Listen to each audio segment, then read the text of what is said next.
68번째 생일 아침, 김순덕은 새벽 5시에 잠에서 깼어요. 요즘 들어 밤잠을 설치는 일이 많아졌거든요. 창문 사이로 스며드는 차가운 새벽 공기를 마시며 또 한 살을 더 먹었구나 하는 생각이 들었죠. 68년, 참 긴 세월이었어요. 부엌에서는 벌써부터 며느리 은영이 바쁘게 움직이는 소리가 들려왔어요. 도마 위에서 무언가를 썰고 있는 소리, 냄비 뚜껑을 여닫는 소리, 분명 생일상을 준비하고 있을 거였어요. 고마운 일이긴 했지만 왠지 모르게 마음이 무거웠죠.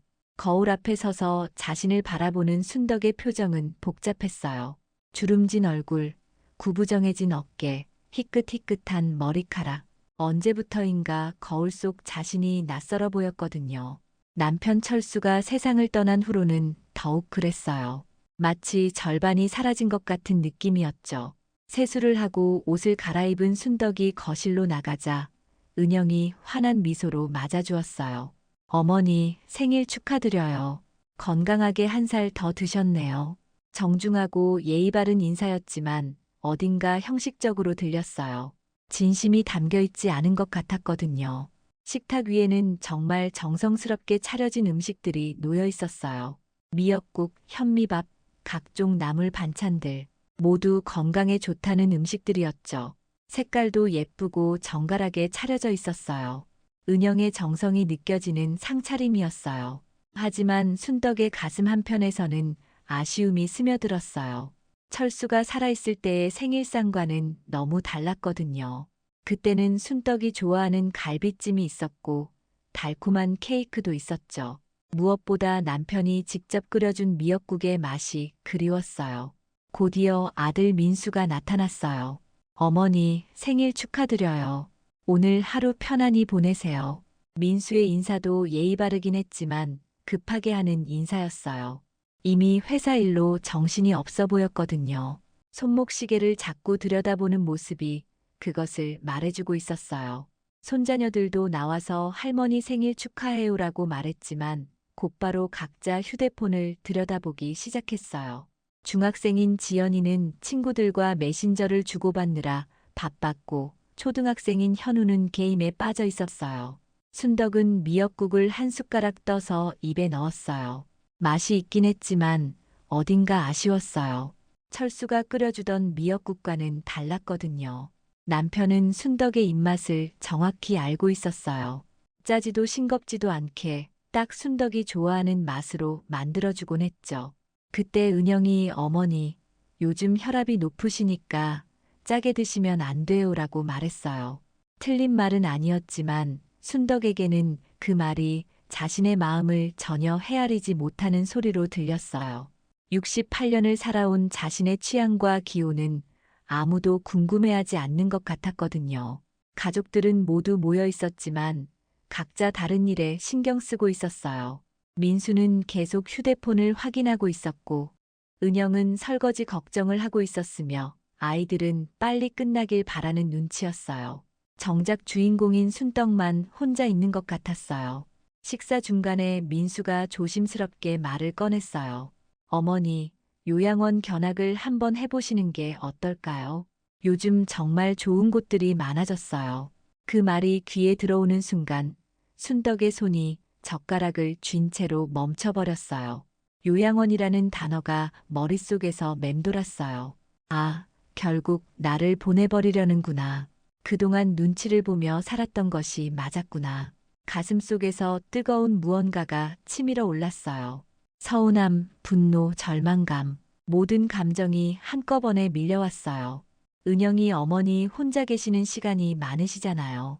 전문적인 케어를 받으시면 더 건강하실 수 있을 거예요 라고 부드럽게 설명했지만 순덕의 귓속에는 그 말들이 변명처럼 들렸어요. 결국 자신이 짐이 되었다는 얘기였거든요. 그동안 참아왔던 모든 것들이 한꺼번에 터져 나왔어요. 남편을 잃은 슬픔을 혼자 감당해야 했던 외로움, 아들 집에서 눈치를 보며 살아야 했던 답답함, 며느리와의 미묘한 갈등들, 그리고 이제는 요양원으로 보내겠다는 계획까지. 순덕의 가슴이 답답해지기 시작했어요. 숨이 막히는 것 같았고 현기증이 밀려왔어요. 어머니, 어디 아프세요라고 묻는 은영의 목소리가 멀리서 들려왔지만 순덕은 대답할 수가 없었어요. 갑자기 일어난 순덕이 식탁을 세게 쳤어요. 그 바람에 그릇들이 바닥으로 떨어져 깨지는 소리가 났어요. 미역국이 바닥에 쏟아지고 반찬들이 여기저기 흩어졌어요. 가족들은 모두 놀란 표정으로 순덕을 바라봤어요. 순덕은 아무 말도 하지 않고 현관으로 향했어요. 슬리퍼도 제대로 신지 않은 채 문을 열고 나갔어요. 뒤에서 어머니, 어디 가세요라고 부르는 소리가 들렸지만 돌아보지 않았어요. 그냥 걷고 또 걸었어요. 차가운 바람이 뺨을 스쳤지만 느낄 수 없었어요. 가슴속이 너무 답답했거든요. 68년을 살아오면서 이렇게 화가 난 적은 처음이었어요. 아니, 화라기보다는 절망감이었을까요? 이제 정말 갈 곳이 없다는 절망감 말이에요. 어디로 가야 할지도 모른 채 무작정 걸었어요. 가족들이 뒤따라올 거라는 생각도 했지만 돌아보니 아무도 없었어요. 역시 그랬구나 하는 생각이 들면서 더욱 쓸쓸해졌어요. 정말로 자신은 이제 아무에게도 필요 없는 존재가 되어버린 것 같았어요. 집을 나선 순덕은 동네를 벗어나 큰 길로 향했어요. 평소에는 가보지 않았던 길이었는데 오늘은 왠지 그쪽으로 발걸음이 향했거든요. 버스 정류장에서 잠시 서성이다가 아무 버스나 타고 시내로 나갔어요. 어디로 가야 할지 정확히 정해둔 건 아니었지만 일단 그 집에서 멀어지고 싶었어요. 버스 안에서 창밖을 바라보는 순덕의 마음은 복잡했어요. 지나가는 풍경들이 점점 낯설어졌지만 신경 쓰지 않았어요. 오히려 모르는 곳으로 가는 것이 좋았거든요. 아는 사람을 만날 걱정도 없고 누구의 시선도 신경 쓰지 않아도 되니까요. 시내 중심가에서 내린 순덕은 사람들 사이를 걸었어요. 점심시간이라 그런지 직장인들이 바쁘게 오가고 있었죠. 모두들 어딘가 목적이 있어 보였어요. 자신만 혼자 떠도는 것 같았거든요. 68년을 살아오면서 이렇게 막막한 기분은 처음이었어요. 1시간쯤 걸었을까요? 순덕의 다리가 아프기 시작했어요. 평소에는 집 근처만 다녔는데 오늘은 너무 많이 걸었나 봐요. 공원을 발견하고는 벤치에 앉아 쉬기로 했어요. 그런데 앉아 있으니 더욱 외로움이 밀려왔어요. 공원에는 다양한 사람들이 있었어요. 산책하는 노부부도 있었고 아이들과 놀고 있는 젊은 엄마들도 있었어요. 모두들 누군가와 함께 있었죠. 순덕만 혼자였어요. 남편이 살아있을 때는 이런 공원에서 함께 산책도 하고 벤치에 앉아 이야기도 나누곤 했는데요. 해가 지기 시작하자 공원의 분위기가 바뀌었어요. 가족들은 하나둘 집으로 돌아가고 혼자 있는 사람들만 남게 되었어요. 그 중에는 순덕처럼 갈 곳이 없어 보이는 노인들도 있었죠. 어떤 할아버지는 신문지를 깔고 누워 계셨어요. 밤이 되자 공원은 더욱 을씨년스러워졌어요. 가로등 불빛만이 어둠을 밝혀주고 있었고 차가운 바람이 불기 시작했어요. 순덕은 얇은 옷만 입고 나와서 추위에 떨었어요. 그제서야 아무 준비 없이 집을 나온 것을 후회하기 시작했어요. 그때 한 할아버지가 순덕에게 다가왔어요. 옷차림이 남루하긴 했지만 눈빛만은 따뜻해 보이는 분이었어요. 할머니, 많이 추우시죠? 이거라도 걸치세요라고 하시며 낡은 담요 한쪽을 내밀어 주셨어요. 순덕은 처음에는 거절하려 했어요. 그런 분과 함께 있는 게 적절한지 확신이 서지 않았거든요. 하지만 추위가 너무 심해서 결국 고맙게 받아들였어요. 담요는 낡고 냄새가 났지만 따뜻했어요. 무엇보다 그분의 마음이 따뜻하게 느껴졌어요. 할아버지는 자신을 박씨라고 소개하셨어요. 몇 달 전부터 이 공원에서 지내고 계신다고 했어요. 가족과 떨어져 살게 된 사연을 들려주셨는데 순덕과 비슷한 부분이 많았어요. 자식들에게 짐이 되기 싫어서 나온 거라고 하셨거든요. 밤이 깊어갈수록 순덕의 정신이 점점 흐려지기 시작했어요. 춥고 배고프고 피곤한 상태가 계속되다 보니 의식이 또렷하지 않았어요. 박씨 할아버지가 남편 철수처럼 보이기 시작했거든요. 여보, 왜 이런 곳에 있어라고 물어보는 것 같았어요. 순덕은 중얼거리기 시작했어요. 당신이 그리웠어요. 혼자 남겨두고 어떻게 먼저 가실 수 있어요. 박씨 할아버지는 순덕이 무슨 말을 하는지 정확히 알아듣지 못했지만 그냥 옆에서 지켜봐 주셨어요. 새벽이 되자 상황이 심각해졌어요. 순덕이 계속 이상한 소리를 내면서 옆에 있는 박씨 할아버지를 남편이라고 부르기 시작한 거예요. 여보, 일어나세요. 집에 가야죠라고 하면서 흔들어 깨우려 했어요. 하지만 박씨 할아버지는 움직이지 않으셨어요. 순덕이 손을 대보니 차가워져 있었어요. 그제서야 무슨 일이 일어났는지 깨달았죠. 공포에 질린 순덕은 비명을 지르며 그 자리에서 일어났어요. 어디로 가야 할지도 모른 채 순덕은 공원을 빠져나왔어요. 다리가 후들거렸지만 계속 걸었어요. 머릿속이 완전히 혼란스러워진 상태였거든요.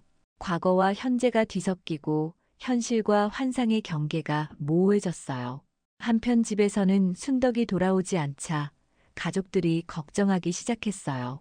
처음에는 잠시 산책 나간 것으로 생각했는데 밤이 되도록 연락이 없자 심각성을 깨달았어요. 민수가 경찰서에 신고했고 은영은 동네 곳곳을 찾아다녔어요. 경찰이 CCTV를 확인한 결과 순덕이 시내 방향 버스를 탔다는 것을 확인했어요. 하지만 그 이후의 행적은 파악하기 어려웠어요. 시내에는 CCTV가 많긴 하지만 노인 한 명을 추적하기에는 한계가 있었거든요. 이틀째 되는 아침 공원에서 노숙자의 시신이 발견되었다는 소식이 들려왔어요. 경찰은 박씨라는 할아버지가 추위와 지병으로 사망한 것으로 추정된다고 발표했어요. 그리고 그 근처에서 순덕의 흔적들이 발견되었다는 소식도 함께 전해졌어요. 가족들은 충격에 빠졌어요. 평생 깔끔하고 단정하게 살아온 어머니가 노숙자와 함께 밤을 보냈다는 사실을 받아들이기 어려웠거든요. 더욱 걱정되는 건 어머니의 정신 상태였어요.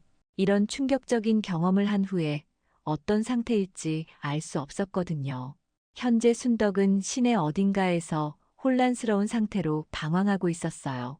기억은 점점 더 흐려지고 있었고 현실 감각도 잃어가고 있었어요. 과연 가족들이 무사히 찾을 수 있을까요? 아니면 더 큰 위험에 빠지게 될까요? 순덕을 찾기 위한 수색 작업이 사흘째 계속되고 있었어요. 민수는 회사도 나가지 않고 온종일 거리를 헤맸고 은영은 잠도 제대로 못 자며 경찰서와 병원을 오가고 있었어요.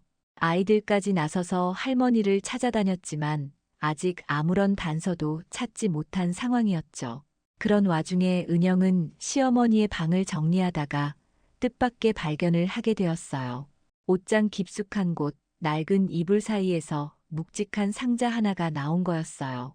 상자를 열어보니 시아버지 철수가 손으로 직접 쓴 일기장들이 가득 들어 있었어요. 첫 번째 일기를 펼쳐본 은영의 얼굴은 점점 놀라움으로 변해갔어요.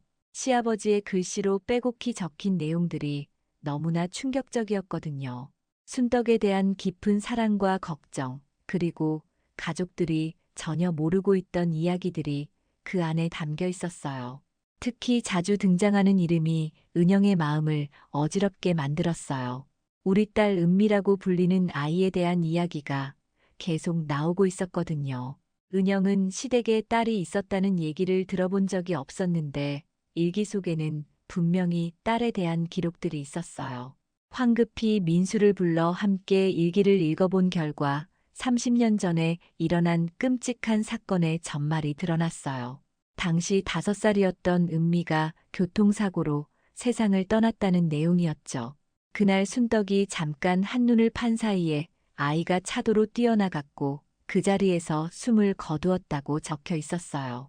일기 속 철수는 그 사고 이후 순덕이 어떻게 변해갔는지를 자세히 기록하고 있었어요. 며칠간 아무 말도 하지 않고 멍하니 앉아있던 순덕, 밤마다 은미의 이름을 부르며 울었던 순덕, 그리고 그런 아내를 바라보며 함께 아파했던 철수의 마음까지 가족들이 전혀 몰랐던 가슴 아픈 이야기였어요. 더욱 놀라운 건 민수와 은영이 결혼할 때의 기록이었어요. 철수는 며느리의 이름이 은영이라는 것을 알았을 때 순덕의 반응을 상세히 적어놨어요. 죽은 딸과 비슷한 이름의 며느리를 맞이하게 된 순덕이 얼마나 복잡한 감정을 느꼈는지, 그럼에도 아들의 행복을 위해 마음을 다스리려 노력했는지 일기를 읽어가며 은영은 그동안 시어머니가 자신에게 보였던 미묘한 태도들이 이해되기 시작했어요. 때로는 너무 애정 어린 시선으로 바라보시다가도 갑자기 슬픈 표정을 지으셨던 이유를 알 것 같았어요. 죽은 딸을 떠올리며 마음 아파하셨던 거였나 봐요. 철수의 일기 중간 부분에는 순덕의 죄책감에 대한 기록도 있었어요. 은미를 제대로 지키지 못했다며 자신을 끊임없이 탓했던 순덕. 그 아이가 죽은 건 모두 자신 때문이라고 생각하며 괴로워했던 모습들. 30년이 지났지만 여전히 그 상처에서 벗어나지 못하고 있다는 내용이었어요. 일기의 마지막 부분으로 갈수록 철수의 걱정은 더욱 깊어졌어요.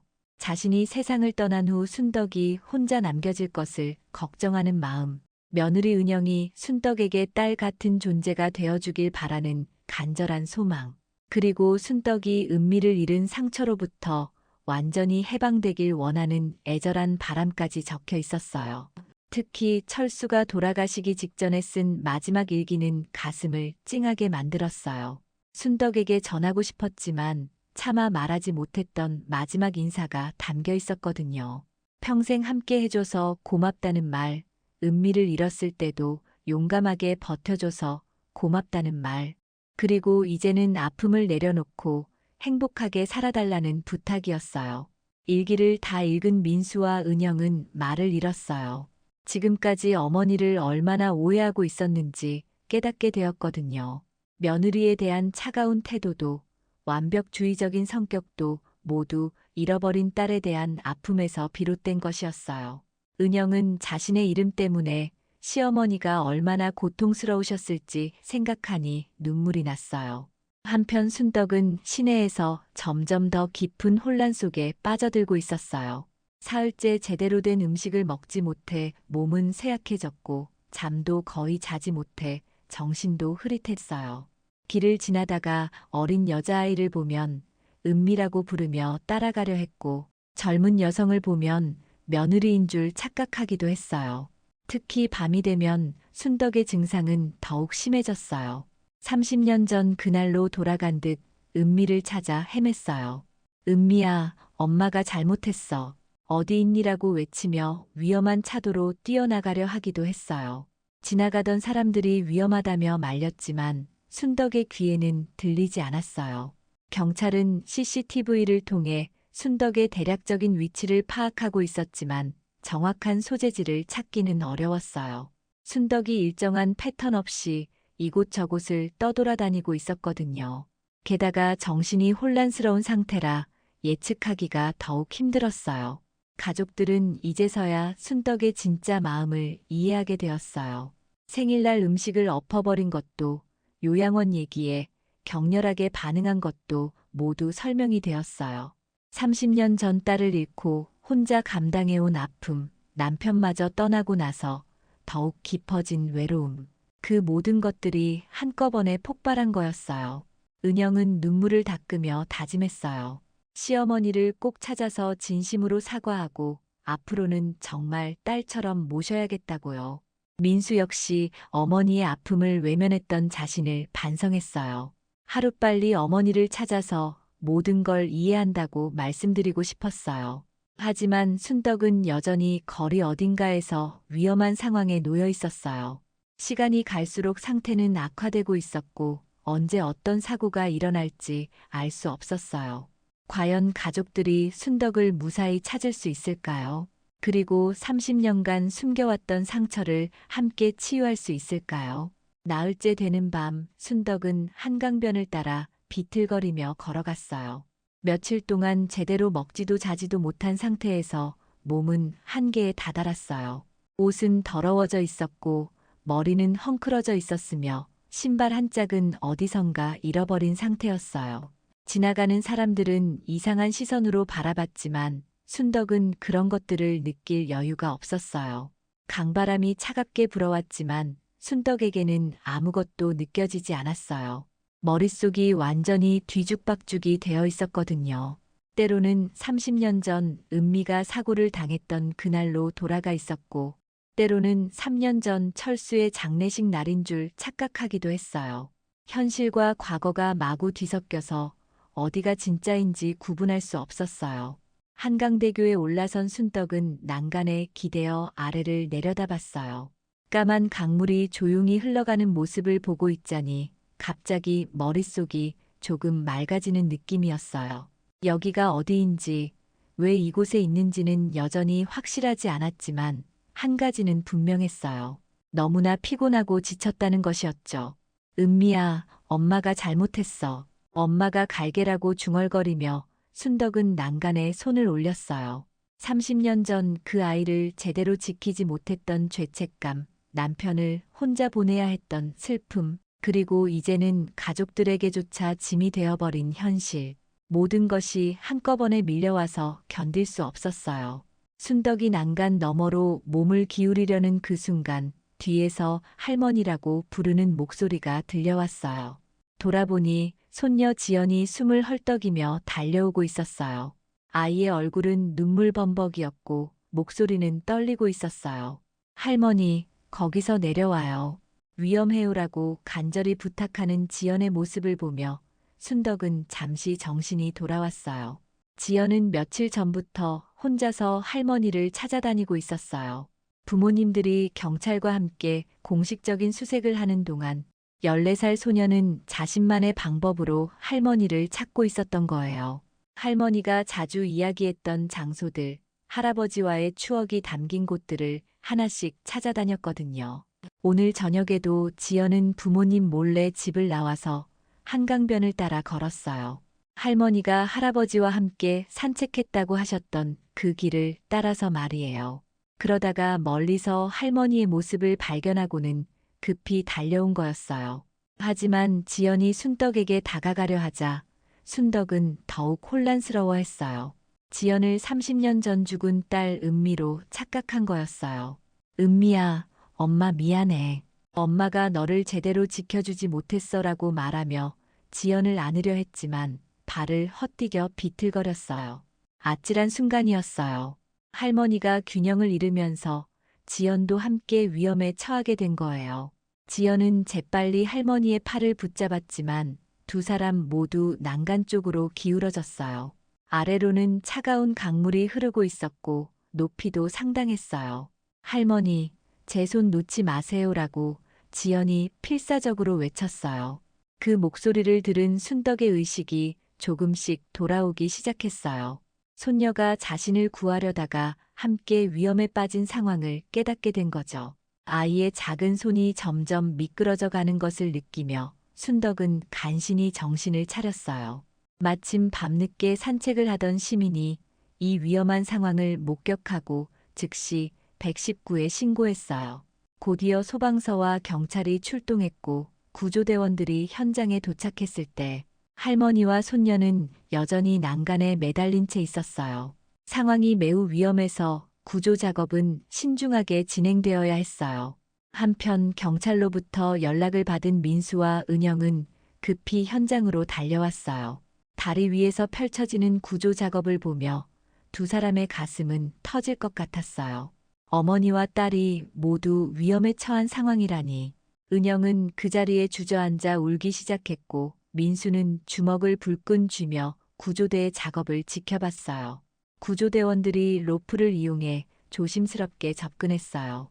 먼저 지연을 안전한 곳으로 끌어올린 다음 순덕을 구조하는 작전이었죠. 하지만 순덕은 여전히 혼란스러운 상태였어요. 구조대원을 경계하며 더욱 위험한 자세를 취하려 했거든요. 지연이 할머니에게 간절히 말했어요. 할머니, 저예요. 지연이에요. 할머니를 사랑한다고 제발 안전한 곳으로 나와달라고. 그 목소리를 들은 순덕의 눈에서 잠깐 정신이 돌아왔어요. 손녀의 얼굴이 선명하게 보였고 자신이 얼마나 위험한 상황에 있는지 깨달았어요. 구조 작업이 진행되는 동안 순덕의 머릿속에는 지난 며칠간의 일들이 파편처럼 떠올랐어요. 생일날 음식을 엎어버렸던 일, 집을 나와서 헤맸던 일, 공원에서 낯선 할아버지와 보냈던 밤. 그리고 지금 손녀까지 위험에 빠뜨린 일까지. 드디어 구조 작업이 성공했어요. 먼저 안전한 곳으로 올라온 지연이 할머니의 손을 꼭 잡았고 구조대원들이 순덕을 조심스럽게 끌어올렸어요. 두 사람 모두 무사히 구조되는 순간 현장에 있던 모든 사람들이 안도의 한숨을 내쉬었어요. 구급차로 이송되는 순덕의 상태는 심각했어요. 며칠간의 방황으로 몸은 극도로 쇠약해져 있었고 정신적인 충격도 컸어요. 의료진은 즉시 응급처치를 시작했고 가족들은 구급차를 따라 병원으로 향했어요. 구급차 안에서 순덕은 지연의 손을 꼭 잡고 있었어요. 비록 의식은 여전히 흐릿했지만 손녀가 자신을 구해주었다는 것만은 기억하고 있었거든요. 그 작은 손의 온기가 순덕에게는 세상에서 가장 소중한 것처럼 느껴졌어요. 병원으로 향하는 길에서 가족들은 복잡한 감정에 휩싸였어요. 안도감과 동시에 죄책감, 그리고 앞으로 어떻게 해야 할지에 대한 막막함까지. 하지만 한 가지는 확실했어요. 더 이상 어머니를 혼자 두어서는 안 된다는 것이었죠. 병원 응급실에서 깨어난 순덕의 첫 번째 시선은 손녀 지연에게로 향했어요. 아이가 침대 옆 의자에서 졸고 있는 모습을 보며 어렴풋이 기억이 되살아났어요. 다리에서 일어났던 위험한 순간들, 지연이 자신을 구하려 했던 일, 그 모든 것들이 조각조각 떠올랐어요. 의사는 순덕의 상태에 대해 설명했어요. 극심한 탈수와 영양실조로 인해 몸이 많이 약해져 있었고 정신적 충격도 상당했다고 했어요. 며칠간의 방황이 남긴 상처들이 생각보다 컸던 거죠. 하지만 다행히 생명에는 지장이 없다는 진단이었어요. 가족들이 모두 모인 병실에서는 조용한 정적이 흘렀어요. 민수와 은영은 어떤 말부터 해야 할지 몰라 망설이고 있었고 순덕도 자신이 저지른 일들을 생각하며 미안한 마음으로 가득했어요. 그때 은영이 조심스럽게 입을 열었어요. 어머니, 저희가 아버님의 일기를 발견했어요. 라고 말하는 은영의 목소리는 떨리고 있었어요. 순덕의 눈이 커졌어요. 철수의 일기라니. 그것을 가족들이 읽었다는 건 30년간 숨겨왔던 은미에 대한 이야기도 모두 알게 되었다는 뜻이었거든요. 은영은 눈물을 흘리며 계속 말했어요. 은미 언니에 대해서 알게 되었어요.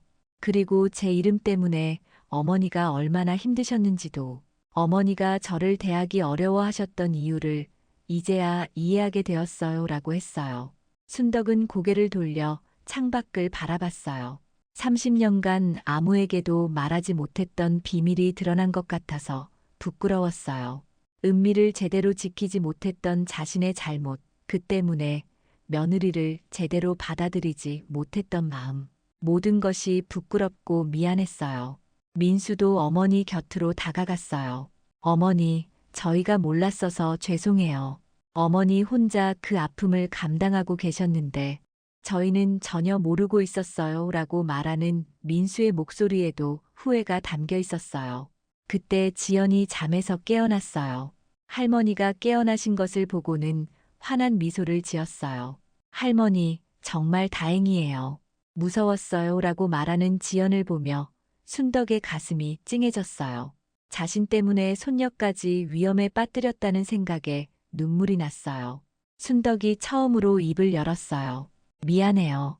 정말 미안해요. 나 때문에 모두들 힘들었죠. 라고 말하는 순덕의 목소리는 작고 떨리고 있었어요. 그동안 쌓여있던 모든 감정들이 한꺼번에 쏟아져 나오는 것 같았어요. 은영이 순덕의 손을 잡았어요. 어머니, 저야말로 죄송해요. 은미 언니를 생각하며 힘드셨을 텐데 저는 그걸 전혀 이해하지 못했어요. 앞으로는 정말 딸처럼 모실게요. 라고 말하는 은영의 진심이 순덕에게 전해졌어요. 순덕이 천천히 이야기를 시작했어요. 은미가 5살 때 일어났던 그 끔찍한 날에 대해서, 그 후로 30년간 자신을 탓하며 살아온 이야기에 대해서. 목소리가 떨렸지만 끝까지 말했어요. 가족들은 조용히 들어주었어요. 특히 은영의 이름을 처음 들었을 때의 복잡한 감정에 대해서도 솔직하게 털어놓았어요. 죽은 딸과 비슷한 이름의 며느리를 받아들이는 것이 얼마나 힘들었는지, 그래서 때로는 차갑게 대했던 자신을 미안해한다고 했어요. 은영은 이제 이해한다며 순덕을 안아주었어요. 어머니 마음을 몰라서 서운해했던 적도 있었지만 이제는 모든 것이 이해된다고 했어요.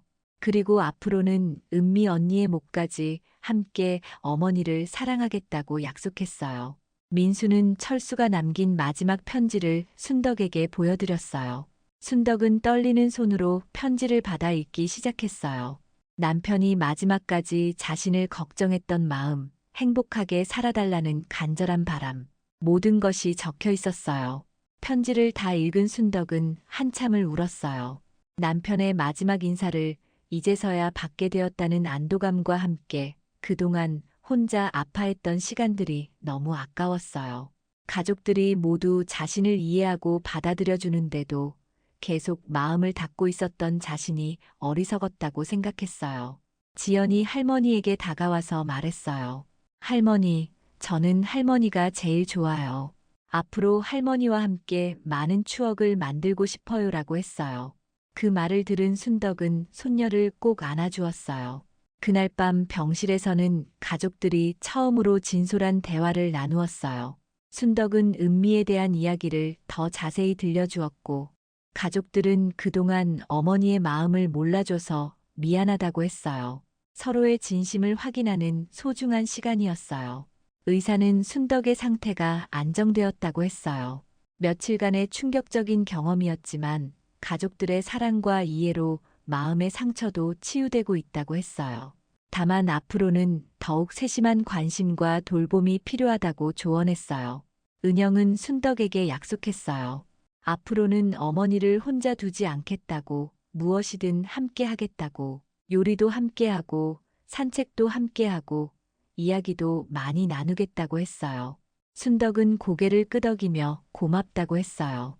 민수도 어머니께 더 많은 시간을 드리겠다고 약속했어요. 회사 일로 바빴던 핑계를 대지 않고 어머니와 함께하는 시간을 소중히 여기겠다고 했어요. 그리고 은미에 대한 이야기도 더 듣고 싶다고 했어요. 퇴원을 앞둔 순덕은 가족들을 바라보며 생각했어요.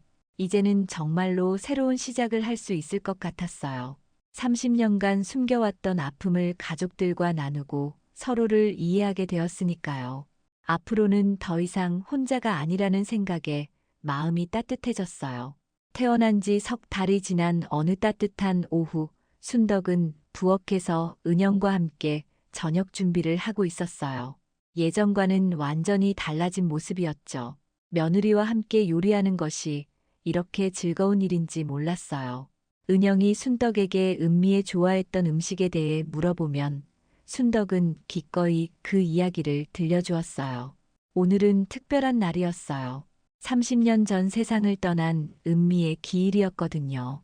예전 같았으면 순덕 혼자 마음 아파하며 보냈을 날이지만 이제는 가족 모두가 함께 은미를 기억하는 날이 되었어요. 은영이 정성껏 준비한 상차림에는 은미가 좋아했던 음식들이 올라가 있었어요.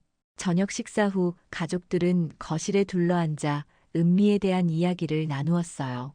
순덕은 더 이상 그 이야기를 하는 것이 고통스럽지 않았어요.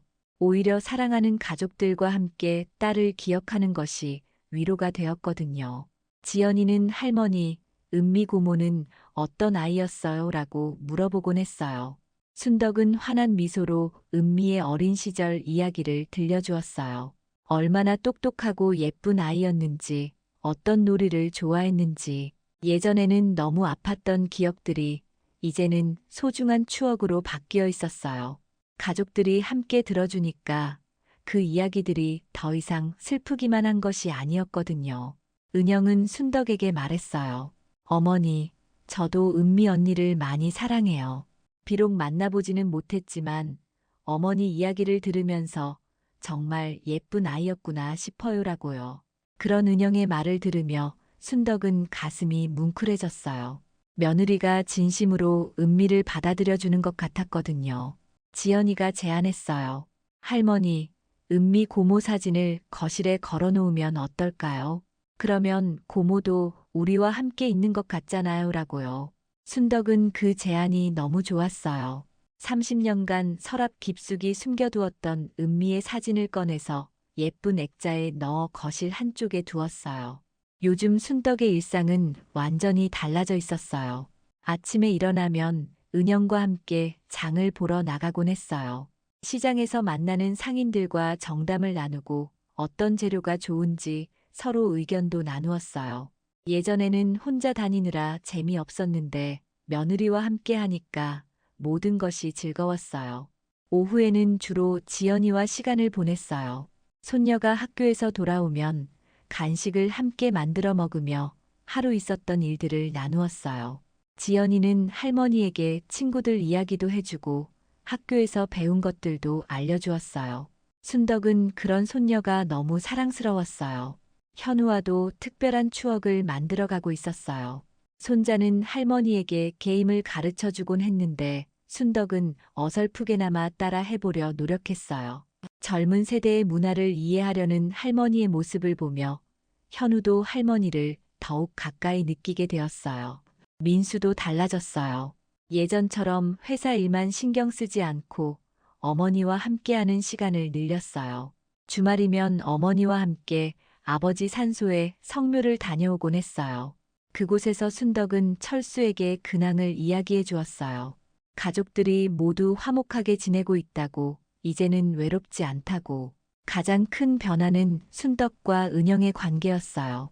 이제 두 사람은 정말 모녀 같은 사이가 되었거든요. 은영은 순덕을 진짜 어머니처럼 모셨고 순덕도 은영을 딸처럼 아꼈어요. 때로는 은미 이야기를 하다가 눈물을 흘리기도 했지만 그것도 이제는 자연스러운 일이 되었어요. 순덕은 새로운 취미도 생겼어요. 동네 복지관에서 하는 서예 교실에 다니기 시작한 거예요. 그곳에서 비슷한 연배의 친구들도 사귀었고 함께 이야기를 나누며 즐거운 시간을 보냈어요. 예전처럼 집에서만 지내지 않고 밖으로 나가는 일이 많아졌어요. 어느 날 순덕은 은영에게 고백했어요. 처음에는 내가 은미와 이름이 비슷해서 힘들었어. 하지만 이제는 정말 고마워. 내가 있어서 은미도 안심할 것 같아라고요. 은영은 그런 시어머니를 꼭 안아드리며 말했어요. 어머니가 있어서 저도 정말 행복해요라고요. 오늘도 저녁 식사 후 가족들이 함께 앉아 차를 마시며 이야기를 나누고 있어요. 순덕은 가족들의 얼굴을 하나씩 바라보며 생각했어요. 68년을 살아오면서 가장 행복한 시간이 바로 지금인 것 같다고요. 비록 늦었지만 진정한 가족의 의미를 깨달았으니까요. 지연이가 말했어요. 할머니, 내년 생일에는 할머니가 정말 좋아하는 음식으로 상을 차려드릴게요. 갈비찜도 만들고 케이크도 준비할게요라고요. 순덕은 웃으며 대답했어요. 그것도 좋지만 가장 중요한 건 우리가 모두 함께 있는 거란다라고요. 창밖으로는 노을이 지고 있었어요. 하루가 저물어가지만 순덕의 마음은 따뜻했어요. 내일 아침이 되면 또 새로운 하루가 시작될 거예요. 사랑하는 가족들과 함께 보낼 소중한 하루가 말이에요. 30년간 혼자 감당했던 아픔도 이제는 추억이 되었고 앞으로는 더 많은 행복한 기억들을 만들어갈 수 있을 것 같았어요. 순덕은 마음속으로 은미에게 말했어요. 은미야, 엄마는 이제 행복해. 내가 걱정하지 않아도 돼. 좋은 사람들이 엄마 곁에 있어서 외롭지 않단다라고요. 그리고 철수에게도 말했어요. 여보, 고마워요. 당신이 남겨준 가족들 덕분에 이렇게 행복하게 살고 있어요라고요. 밤이 깊어가는 집안은 따뜻한 온기로 가득했어요. 진정한 가족의 사랑을 찾은 순덕의 새로운 삶이 시작된 거였어요.